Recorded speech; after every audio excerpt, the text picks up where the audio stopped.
नमस्कार साथियों, आप सभी लोग का स्वागत है इस प्यारे से चैनल जिसका नाम है सीडीएस जुगाड़ से। मेरा नाम है अश्वनी सिंह। तो हमने लास्ट लेक्चर में हम लोग ने पढ़ा था वेदरिंग के बारे में। आज हम लोग पढ़ने वाले उसी का पार्ट 2, जहां पे हम डिस्कस करेंगे इरोजन के बारे में। इरोजन क्या होता है, आइए इसके बारे में बहुत विस्तार से आज क्लास में हम लोग यहाँ पे देखने वाले हैं साथियों। सबसे पहले, अगर आप इस चैनल पे पहली बार आए, इस चैनल को सब्सक्राइब करके बेल आइकन दबाना बिल्कुल नहीं भूलिएगा। और आप जो है इस वीडियो को अपने सभी दोस्तों के साथ शेयर करिए जो तैयारी कर रहे हैं सीडीएस 1 2025 की। तो आइए शुरुआत करते हैं, पढ़ते हैं आज की क्लास के बारे में, जिसका नाम जो हमारा टॉपिक है, जिसे बोलते हैं इरोजन। इरोजन क्या होता है साथियों? मैंने आप सभी को कल की क्लास में ही बताया हुआ था कि transportation of weather material, transportation of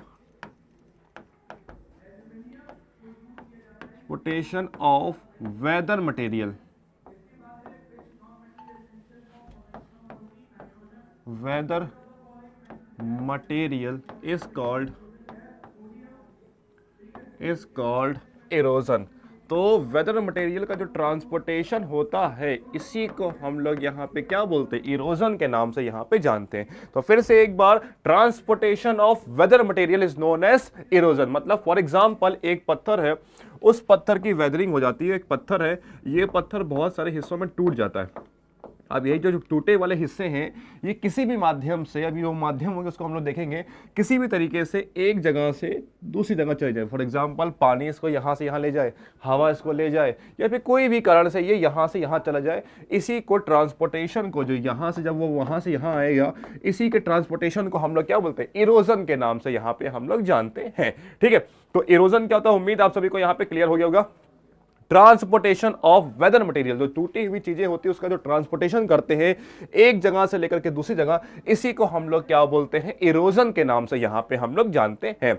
आइए इसी के साथ शुरू करते हैं। यहां पे हम लोग इरोजन कितने प्रकार के होते हैं, मतलब इरोजन कैसे कैसे होते हैं। ठीक है, तो सबसे पहला हम लोग का आता है रनिंग वाटर इरोजन। ठीक है, बहते हुए पानी से अपरदन, running water erosion, running water, या फिर इसी को आप लोग बोल सकते हैं साथियों रिवर इरोजन, नदियों के द्वारा। रनिंग मतलब क्या, नदियां हो गई ना, रनिंग वाटर मतलब। ठीक है, तो इसको आपको यहां पे ध्यान रखना है। अब देखिए, आपके एग्जाम में जनरली जो है इस टॉपिक में इस टॉपिक में बहुत डीप नहीं जाता है, लेकिन जहां तक जाएगा वह मैक्सिमम हम डीप इसके अंदर जाएंगे, लेकिन बहुत विस्तार से आपको इस टॉपिक को समझना है, क्योंकि बहुत इंपॉर्टेंट टॉपिक है आपके एग्जाम के लिए। रनिंग वाटर इरोजन, बहते हुए पानी से कैसे अपरदन होता है, इसी को हम लोग आज यहाँ पे देखने वाले हैं। तो सबसे पहला इसके अंदर जो आपको यहाँ पे ध्यान रखना साथियों, रनिंग वाटर में देखिए कुछ चीजें जो आपको यहाँ पे ध्यान रखनी है। फॉर एग्जांपल, एक शब्द आप सभी ने सुना होगा, बेसिन। क्या होता है बेसिन? आइए आप सभी को समझाते हैं क्या होता है बेसिन। ठीक है, फॉर एग्जाम्पल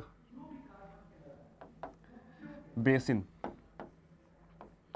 आइए, और इसी बेसिन को साथियों कहीं कहीं पे से बेसिन बोलते हैं, कहीं कहीं पे से किसी को हम लोग कैचमेंट एरिया बोलते हैं। तो आपको कंफ्यूजन नहीं होनी चाहिए कि दोनों में डिफरेंस क्या होता है, दोनों एक ही चीज होती है,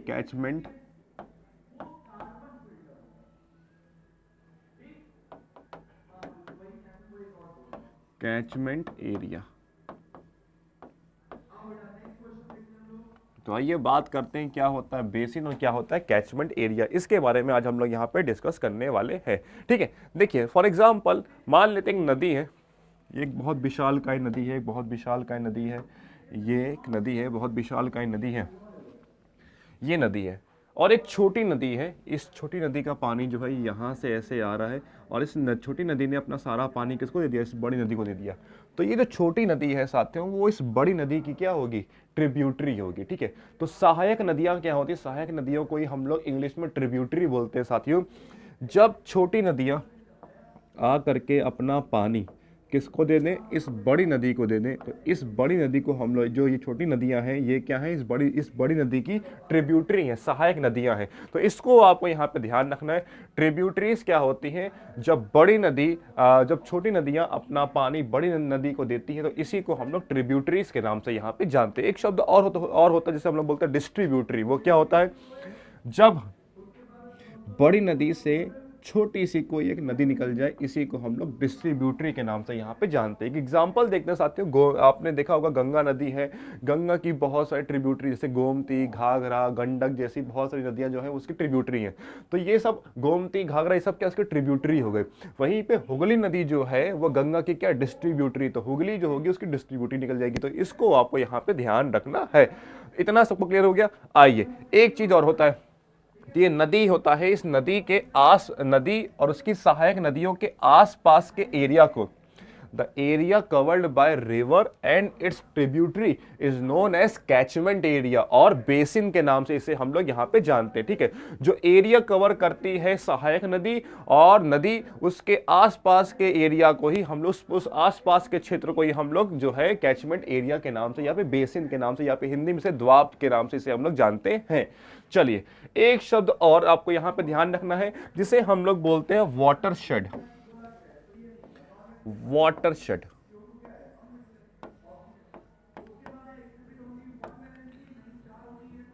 वाटरशेड, आइए समझते हैं क्या होता है वाटरशेड। फॉर एग्जाम्पल ये एक बेसिन एरिया है, ये एक नदी है, ये एक बेसिन है, इसकी बहुत सारी यहाँ पे इसकी ट्रिब्यूटरीज हैं। फॉर एग्जांपल ये एक बेसिन है, इसकी ये बहुत सारी क्या ट्रिब्यूटरीज हैं। ठीक है, एक दूसरा बेसिन ये है, दूसरा बेसिन एक ये है, ये भी ये भी जो है बेसिन इस तरह बढ़ रहा है।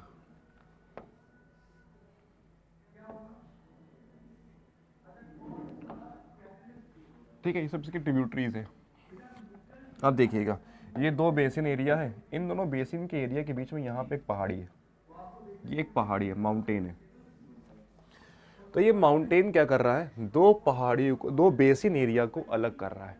तो वाटरशेड वो एरिया होता है जो दो बेसिन को अलग करने का काम करता है, इसी को हम लोग वाटरशेड के नाम से जानते हैं। ठीक है, एग्जाम्पल के तौर पे अगर आप देखें, ये अरावली की पहाड़ियां हैं, अरावली की पहाड़ियों के ऊपर आपको देखने को मिलता है इंडस वैली। ठीक है, सिंधु नदी की इंडस बेसिन आपको देखने को मिलता है, वहीं पे नीचे की तरफ आपको देखने को मिलता है गंगा बेसिन। तो अरावली की पहाड़ियाँ एक वाटरशेड है, किसके बीच में, दो बेसिन बीच में। तो वाटरशेड क्या होता है, जैसे एग्जाम्पल और सतपुरा जो है आपकी सतपुरा की पहाड़ियाँ, ये भी एक वाटरशेड है, किसके बीच में, नर्मदा और ताप्ती के बीच में। तो आपको ये ध्यान रखना है कि वाटरशेड क्या होता है, वाटरशेड वो होता है जो दो बेसिन को अलग करने का यहाँ पे काम करता है, इसी को साथियों हम लोग क्या बोलते हैं, वाटरशेड के नाम से यहाँ पे जानते हैं। चलिए आइए बढ़ते हैं इसी के साथ, यहाँ पे हमने इसको यहाँ पे डिस्कस किया। अब यहाँ पे अगला हम लोग यहाँ पे देखते हैं साथियों, वाटरशेड हमारा यहाँ पे हो गया। अगला जो हमारा यहाँ पे टॉपिक है, जिसमें अब हम शुरुआत कर रहे हैं रिवर इरोजन के बारे में। अभी तक हमने रिवर इरोजन के कुछ बेसिक टर्म को हमने वहाँ पे देखा, अब यहाँ से शुरुआत हो रही है। सबसे पहला जो शब्द आपको यहाँ पे ध्यान रखना साथियों, जिसे हम लोग बोलते हैं V shaped valley. V shaped valley,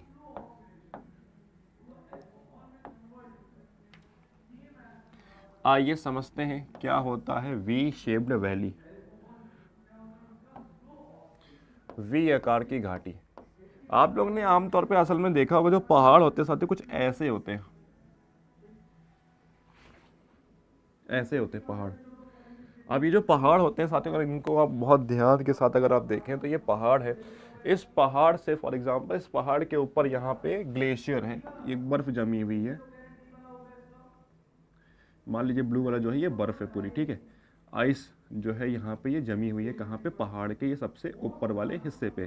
अब जो ये आइस जमी हुई समय साथ तो क्या होगी, ये आइस समय के साथ क्या होगी, पिघलेगी। जब आइस हमारी पिघलेगी तो इससे क्या बनेगा साथियों, इससे बनेगा पानी, और वो जो पानी बनेगा वो पहाड़ से छोटे छोटे रास्तों से होते हुए नीचे की तरफ यहाँ पे आएगा। जो पानी ये नीचे की तरफ आएगा साथियों, नीचे आकर के वो पानी क्या हो जाएगा, यहाँ पे ये जमा हो जाएगा, जमा हो जाएगा, या फिर ये पानी जो है धीरे धीरे आगे की तरफ बढ़ना शुरू कर देगा। ठीक है, तो ग्लेशियर से, जो ग्लेशियर पिघलते हैं उससे जो पानी बनता है, वही पानी आकर के जब ऐसे जमा हो जाता है, इसी को, ऐसी जो स्ट्रक्चर बनता है, ऐसी शेप को हम लोग वी शेप्ड वैली बोलते हैं। तो इसमें देखेंगे तो ये इंग्लिश अल्फाबेट वी बनाता है, देख रहे हैं, ये इंग्लिश अल्फाबेट वी बन रहा है, तो ऐसी प्रकार की घाटियों को हम लोग क्या बोलते हैं, वी शेप्ड वैली के नाम से यहाँ पे हम लोग जानते हैं। इतना सब क्लियर हो भैया। वी शेप्ड वैली क्या होती है, जो ऐसी प्रकार की घाटियां होती हैं जहां पे पहाड़ बहुत पास पास होते हैं और गहराई बहुत कम होती है, ऐसी घाटियों को ही हम लोग वी शेप्ड वैली के नाम से यहां पे जानते हैं। आइए एक बार आपको फोटो भी दिखा देते हैं ताकि आपको यहां पे क्लियर होता रहे और अच्छे तरीके से। वी शेप्ड वैली,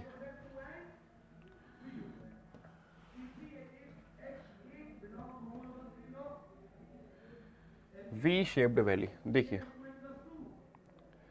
ऐसी घाटियां जैसे फॉर एग्जांपल आप यहाँ पे देखें, जैसे कि पहाड़ बहुत पास पास हैं और ऊपर से पानी आ रहा है, तो ऐसे जो घाटियां बनती हैं, ऐसी घाटियों को हम लोग क्या बोलते हैं, वी शेप्ड वैली के नाम से यहाँ पे जानते हैं। देखिए पहाड़ बहुत पास पास होते हैं और गहराई बहुत कम, यहाँ पे गहराई नहीं है पानी के अंदर, ठीक है, तो ऐसे को हम लोग क्या बोलते हैं, वी शेप्ड वैली के नाम से यहाँ पे हम लोग जानते हैं। चलिए अब इसी के दो स्ट्रक्चर और है, इसी के अंदर दो स्ट्रक्चर, एक तो होता है, इसमें दो शब्द आपको ध्यान रखना है। सबसे पहला शब्द जो आपको ध्यान रखना है, जिसे हम लोग बोलते हैं जॉर्ज, इसी के अंदर सबसे पहला शब्द जिसे हम लोग बोलते हैं जॉर्ज। दूसरा शब्द जिसको आपको यहां पे ध्यान रखना है, जिसे हम लोग बोलते हैं कैनियन। कैनियन, आइए समझते हैं दोनों में डिफरेंस क्या होता है। देखिए जॉर्ज में क्या होता है साथियों, जॉर्ज में जो होता है पहाड़ बहुत पास पास होते हैं, गहराई बहुत कम होती है। जो आपने भी फोटो देखी ना, ये सब क्या, ये सब जॉर्ज के एग्जांपल है। पहाड़ बहुत पास पास होंगे, गहराई बहुत कम होगी।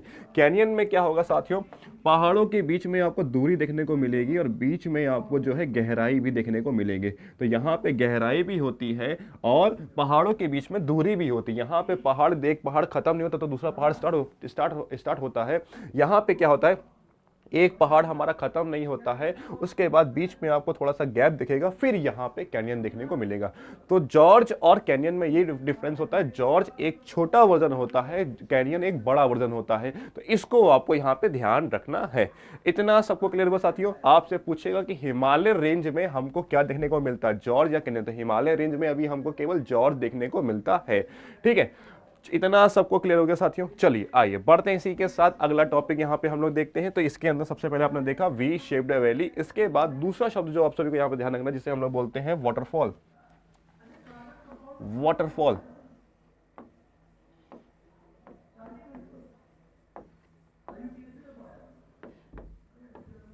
अगर आपको इस क्लास की पीडीएफ चाहिए तो साथियों आप लोग ज्वाइन कर सकते हैं हमारा टेलीग्राम चैनल, जिसका नाम है सीडीएस जुगाड़ से। वहाँ पे इस क्लास की पीडीएफ आपको देखने को मिलेगी और वहाँ से आप जो है इस क्लास की पीडीएफ को डाउनलोड करके पढ़ सकते हैं।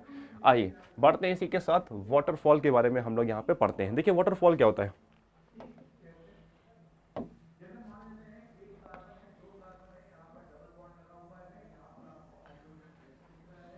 ठीक है। फॉर एग्जाम्पल यहाँ पे ये पहाड़ के ऊपर यहाँ पे बर्फ जमी हुई है। अब ये बर्फ क्या होगी साथियों, ये बर्फ पिघलेगी तो ये पानी बन करके समय के साथ नीचे की तरफ आएगा। अब यही पानी बढ़ रहा था, अचानक से इस पहाड़ी पे एक खाई जैसा था, जो भी पानी आ रहा है वो पानी सब क्या होगा, खाई से यहाँ से ऐसे नीचे गिरेगा।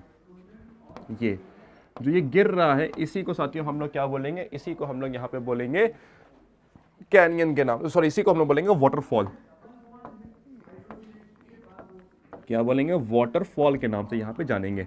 जो ये पहाड़ से जो पानी आ रहा है, यही पहाड़ी से जब वो गिरेगा तो एक झरने की तरह गिरेगा, इसी को हम लोग वाटरफॉल या जलप्रपात के नाम से यहाँ पे जानते हैं। ठीक है, तो वाटरफॉल बनने के पीछे भी ये जो पहाड़ होते हैं वो वहाँ पे पाई जाने वाली खाई होती है, उस वही मेन रीजन होता है। ठीक है, अब इसमें कुछ बातें आपको ध्यान रखनी है।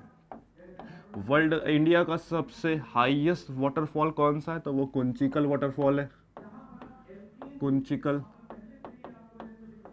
ये हाईएस्ट वाटरफॉल है इंडिया का। पूछेगा वर्ल्ड का हाईएस्ट वाटरफॉल कौन सा, तो वर्ल्ड का हाईएस्ट जो है वो है एंजल। पूछेगा वर्ल्ड का वाइडेस्ट, वर्ल्ड का सबसे चौड़ा कौन सा है, तो वो है आपका जिसे हम लोग बोलते हैं नाइग्रा वाटरफॉल। नाइग्रा। कुंचिकल आपका कर्नाटका में है। एंजल अमेरिका में, साउथ अमेरिका में।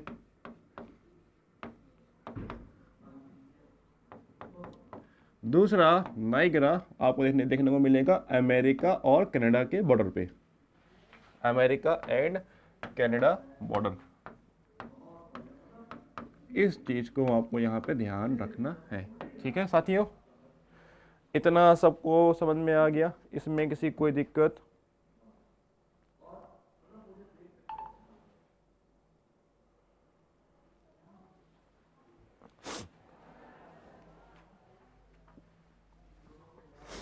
आइए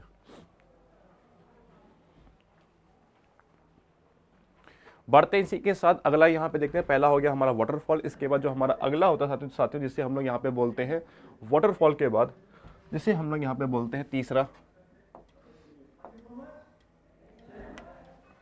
जिसे हम लोग यहाँ पे बोलते हैं एलुवियल कोन्स और एलुवियल फैंस। जलोद शंकु, जलोद पंखे।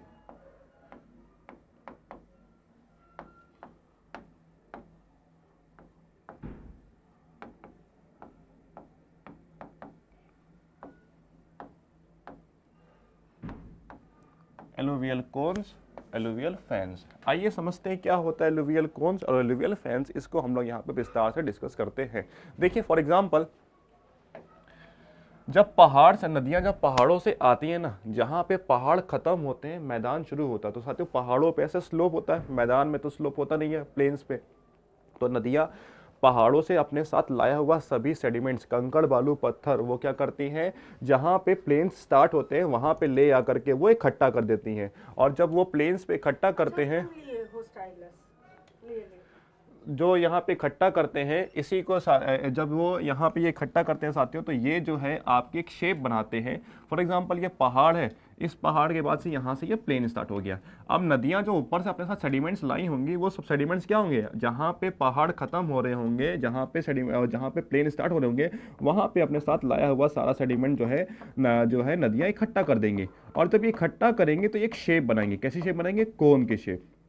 ऐसे कोन की शेप में नदियां अपने साथ सभी लाया हुआ सेडिमेंट्स को इकट्ठा कर देंगी। इस कोन की शेप को हम लोग क्या बोलेंगे?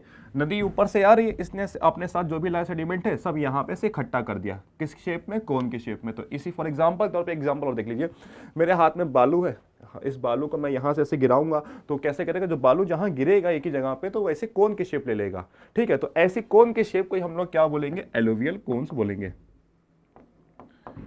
एलुवियल कोन्स बोलेंगे। और वहीं पे जो ये एलुवियल कोन्स है, जब ये जो सेडिमेंट्स जो ये बालू वाले हैं, ये जब आसपास के एरिया में भी फैल जाएंगे, जो आसपास के एरिया में जब ये फैलेंगे साथियों, इसी को हम लोग क्या बोलेंगे? एलुवियल फैंस बोलेंगे। एलुवियल फैंस के नाम से यहाँ पे जानेंगे। तो ये दो शब्द आपको यहाँ पे ध्यान रखने हैं। जब नदियाँ अपने साथ पहाड़ों से आएंगी प्लेन्स पे, तो अपने साथ सेडिमेंट्स जो है वो कोन की शेप में इकट्ठा कर देंगे। तो इस कोन की शेप को हम लोग क्या बोलेंगे? एलुवियल कोन्स बोलेंगे। अब जब ये आसपास के एरिया में फैल जाएंगे, इसी को हम लोग क्या बोलेंगे? एलुवियल फैंस के नाम से जान जाएंगे, जलोढ़ शंकु के नाम से यहाँ पे जानेंगे। ठीक, इतना सबको क्लियर हो गया भैया? इसमें किसी कोई दिक्कत, कोई समस्या? चलिए आइए बढ़ते हैं इसी के साथ। अगला पॉइंट यहाँ पे हम डिस्कस करते हैं। अगला पॉइंट जो आपको देखना यहां पे है, तीसरा, डी।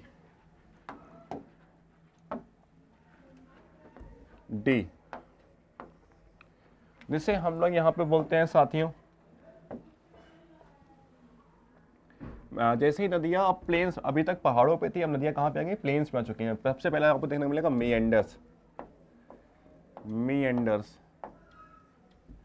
ये क्या होता है? नदियां जैसे ही प्लेन में आती हैं साथियों, इनके अंदर आपको बहुत सारे टर्न देखने को मिलते हैं। पहाड़ों पे क्या होता है? स्लोप होता है, तो नदियां लगातार स्लोप के साथ चलती चली आती हैं। लेकिन जैसे ही नदियां एंटर करती हैं कहाँ पे? आपके प्लेन्स में, तो वहाँ पे स्लोप होता नहीं है। तो नदियों के पास जो है वो उनको जहाँ रास्ता मिलता है वहीं से वो मुड़ना शुरू कर देते हैं। इसीलिए आपको यहाँ पे इस बात को ध्यान रखना है, मेएंडर्स में आपको बहुत सारे ऐसे टर्न देखने को मिलते हैं। प्लेन्स में नदियां जो है ऐसे बहुत सारे टर्न्स में पाई जाती हैं। तो ऐसे जो ये टर्न्स होते हैं जनरली इंग्लिश अल्फ़ाबेट एस बनाते हैं। तो ऐसे ही टर्न को हम लोग साथियों क्या बोलते हैं? ऐसे ही टर्न को हम लोग बोलते हैं साथियों मेएंडर्स।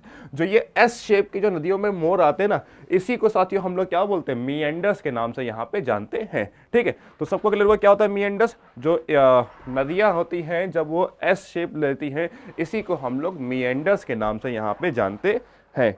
ठीक, इतना सबको क्लियर हो गया भैया? इसमें किसी कोई दिक्कत? चलिए आइए बढ़ते हैं इसी के साथ। अगला यहाँ पे देखते हैं मेंढर्स के बाद अगला टॉपिक जो आपको इसी के अंदर है, जिसे हम लोग बोलते हैं ऑक्सबो लेक। ऑक्सबो लेक, इसी को हिंदी में बोलते हैं गोखुर झील। ऑक्सबो लेक के नाम से इसे हम लोग यहाँ पे जानते हैं। आइए समझते हैं क्या होता है गोखुर झील। देखिए आपको मैंने बताया हुआ है कि मिएंडर्स क्या होता है। नदियों में जो ये मोड़ आते हैं इसी को हम लोग क्या बोलते हैं, मिएंडर्स के नाम से यहाँ पे जानते हैं। फॉर एग्जाम्पल किसी साल कुछ ऐसा हो जाए कि नदियों में बहुत ज़्यादा पानी आ जाए। जब नदियों में पानी बहुत ज़्यादा आ जाएगा तो उस कंडीशन में क्या होगा, नदी जो है अपने किनारे के हिस्सों को क्या करेगी, और चौड़ा करेगी। मान लीजिए नदी जो है यहाँ से अभी ये ऐसे करके यहाँ से ऐसे बह रही है। अब इस हिस्से से लगातार जो है नदी किनारे के हिस्सों को समय के साथ ये चौड़ा करती चली जा रही है, इधर से ये भी, इधर से भी इसको चौड़ा कर रही है समय के साथ, ठीक है। कि नदियाँ क्या करती हैं, किनारे के हिस्सों को काटने का काम करती हैं और इकट्ठा भी करती हैं। समय के साथ कुछ सालों में क्या होगा, ये दोनों हिस्से आपस में ज्वाइन हो जाएंगे। अब नदी क्या करेगी, इस पुराने, अब सीधे सीधे यहाँ से पानी आएगा और सीधे सीधे इधर से होते हुए ऐसे करके बह जाएगा। इस रास्ते को पानी नदियाँ क्या कर देंगे, छोड़ देंगे। कुछ सालों में क्या होगा, अब नदियाँ सिर्फ इसी रास्तों से होकर के बहने लगी है। अब उस रास्ते में नदी का पानी जाना बंद हो गया।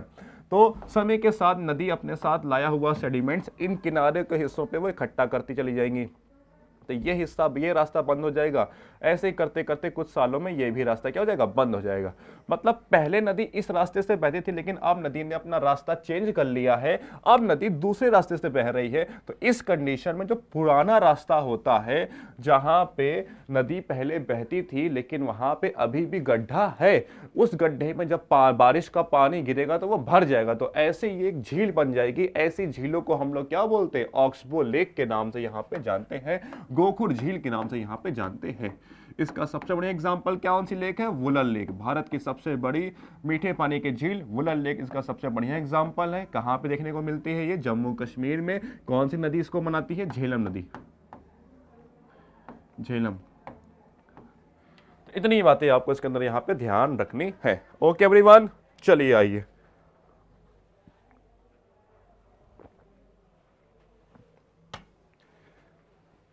इसके बाद अगला शब्द जो आपको यहां पे ध्यान रखना, जिसे हम लोग बोलते हैं लेविस। लेविस, लेविस जो नदियां होती हैं साथियों, आपने देखा होगा जो नदियां होती हैं आमतौर पे ये कुछ ऐसी शेप की होती हैं, नदियां होती हैं, ठीक है। बीच वाले हिस्से में फॉर एग्जांपल यहाँ पे ये नदियों का पानी भरा हुआ है, ये पूरा नदी का पानी भरा हुआ है।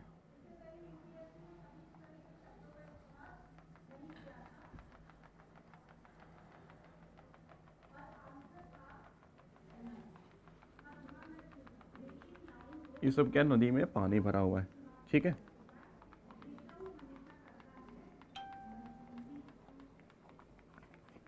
अब साथियों देखिए, जब नदी में पानी भरा हुआ है तो आप नदी को जनरली आप जब देखेंगे, कभी भी देखा होगा आपने, नदियों के किनारे आपने देखा होगा, तो हमेशा क्या होता है, जो नदी होती है उसके जो किनारे होते हैं वो हमेशा थोड़े से उठे हुए होते हैं, है ना। जो नदी होती है, नदी तो नीचे बहती है, लेकिन उसके जो किनारे होते हैं थोड़े से हमेशा उठे हुए होते हैं। जो नदी के ये दो किनारे होते हैं ना, ये और ये, इसी किनारों को हम लोग क्या बोलते हैं, लेविस के नाम से यहाँ पे जानते हैं। तो लेविस क्या होता है, जो नदियों के दो किनारे होते हैं, बैंक्स होते हैं ना, उठे हुए किनारे, उठे हुए बैंक्स, इसी को हम लोग क्या बोलते हैं, लेविस के नाम से यहाँ पे जानेंगे। इसके साथ साथ एक शब्द आपको और ध्यान रखना है लेविस के बाद, जिसे हम लोग बोलते हैं फ्लड प्लेन। क्या बोलते हैं, फ्लड प्लेन, बाढ़ क्षेत्र, फ्लड प्लेन।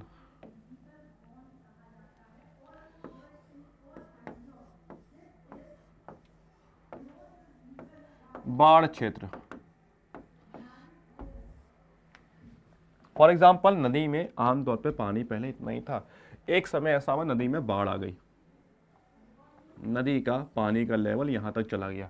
अब इस कंडीशन में जब बाढ़ आई तो बहुत बढ़िया बात है, ठीक है, बाढ़ का पानी कुछ सालों में, कुछ समय के बाद ये चला गया, फिर से नदी अपने पुराने रास्ते में गई। नदी का में जब बाढ़ आई थी साथियों, तो नदी अपने साथ जो सेडिमेंट्स लाई थी वो इस एरिया तक पूरा फैला दी।